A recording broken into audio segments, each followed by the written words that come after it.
암 괜찮고 말고.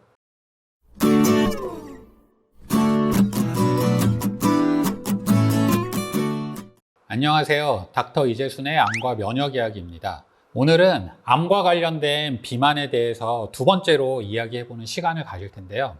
오늘 말씀드릴 내용은 병원에서 이루어지는 이런 약물을 이용한 비만 치료에 대해서 조금 자세한 이야기를 들려드려 볼까 합니다. 다이어트를 위해서 병원에 내원을 하셔서 다이어트 관련 약물을 처방받아 보신 분들은 누구나 공감을 하실 텐데, 간단하게 나는 식욕 억제만 약으로 할 줄 알았는데 막상 처방을 받아보면 정체를 알 수 없는 무수히 많은 약을 처방을 받게 됩니다. 도대체 병원에서는 어떤 용도로 이러한 약들을 처방을 하게 되는 건지 오늘은 그에 대한 이야기를 해보겠습니다. 일단 가장 중요한 약제는 식욕 억제제입니다. 당연히 먹는 양을 줄여야 되기 때문에 메인이 되는 약제는 식욕 억제제가 되고요. 여기에서 반드시 알아야 될 개념이 있는데 식욕과 식탐입니다.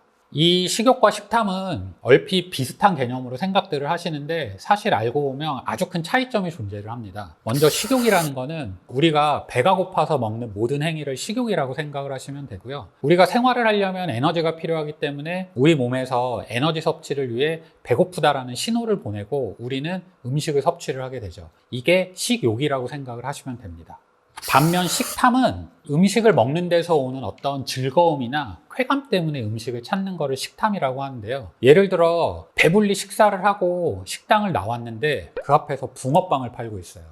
저거 하나 먹으면 기분이 되게 좋아질 것 같아서 배가 부른데도 불구하고 붕어빵을 사 먹는 경우가 있습니다. 이 경우는 식탐이 작용을 하는 거라고 생각을 하시면 됩니다. 이 비만 치료를 하는 데 있어서 식욕과 식탐이 중요한 이유는 식욕과 식탐을 동시에 조절을 하지 않고, 예를 들어서 식욕은 잘 조절을 했는데 식탐이 남아있다면 결국은 비만 치료는 실패하기 때문인데요. 실제로 약을 이용해서 우리가 이런 것들을 억제할 때 식욕을 억제하는 기전과 식탐을 억제하는 기전은 조금 차이가 나게 됩니다. 따라서 환자분이 식욕이 강하신지 식탐이 강하신지 두 가지가 다 강하신지에 따라서 적절히 약을 조합을 해야 될 필요가 있는 거죠. 이외에도 본인의 어떤 식습관이나 생활 습관을 교정하는 데 도움이 되는 약들을 같이 처방을 하는 경우가 많은데요. 포만감을 유지시켜주는 약물을 처방을 하는 경우도 있고요. 기초대사량을 증가시켜주는 약물, 지방 흡수를 억제시켜주는 약물, 이런 보조제들을 효과적으로 체중을 빼기 위해서 처방을 하는 경우가 있습니다. 또 식욕 억제제가 들어가게 되면 식사량이 줄어들게 되고요. 식사량이 줄어들게 되면 배변에 어려움을 호소하시는 분들이 많아서 이런 경우에는 변비약 같은 배변 보조제를 추가를 하기도 하고요.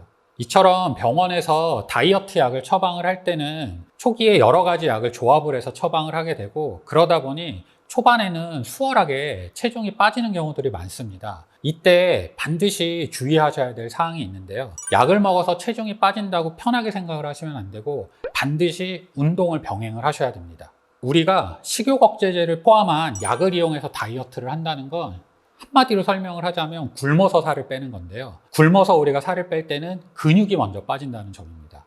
우리 몸에는 기초 대사량이라는 게 있어요. 누워서 아무것도 안 하고 숨만 쉬어도 에너지를 소모를 하게 되는데, 이때 에너지를 가장 많이 소모하는 기관이 바로 근육이 돼요. 한데 우리가 굶어서 살을 빼게 되면 근육이 먼저 빠지게 되고, 근육이 먼저 빠진다는 얘기는 기초 대사량이 그만큼 줄어드는 거거든요. 따라서 식욕 억제제를 중단을 하게 되면 기초 대사량이 떨어져 있기 때문에 이전만큼 식사를 해도 에너지가 그만큼 과잉이 돼서 더 빨리 살이 찌고 요요가 나타나게 되는 겁니다. 그렇기 때문에 약을 이용해서 다이어트를 하실 때는 반드시 운동, 그 중에서도 근력 운동을 병행을 하셔서 근력량을 유지를 하시는 게 좋고요. 이렇게 해야만 치료가 끝났을 때 요요가 오는 것을 어느 정도 예방을 할 수 있다고 말씀을 드리겠습니다.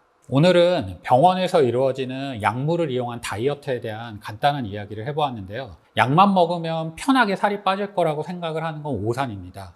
반드시 꾸준한 운동을 병행을 하셔야 된다는 말씀을 드리고 싶고, 이상 암과 면역 이야기의 이재순이었습니다. 감사합니다. 이 식욕 억제제가 암 환자의 면역력을 떨어뜨리지는 않을지. 식욕 억제제 자체가 면역을 떨어뜨리는 그런 기전이 있다라는 것은 밝혀진 게 없는데요. 아무래도 이제 식욕 억제제를 먹게 되면 식사량이 줄어들게 되니까 당연히 건강 상태나 면역력은 조금 저하가 될 수 있습니다. 따라서 몇 번 말씀드렸던 것처럼 암 치료 중이신 분들은 이런 식욕 억제제를 통한 다이어트는 저는 추천드리지는 않고요. 또 만약에 암 치료가 다 끝난 다음에 컨디션이 좋을 때 다이어트 치료를 시작한다 하더라도 정해진 용법대로 단기간만 드셔서 살을 빼라고 추천을 드리고 있습니다.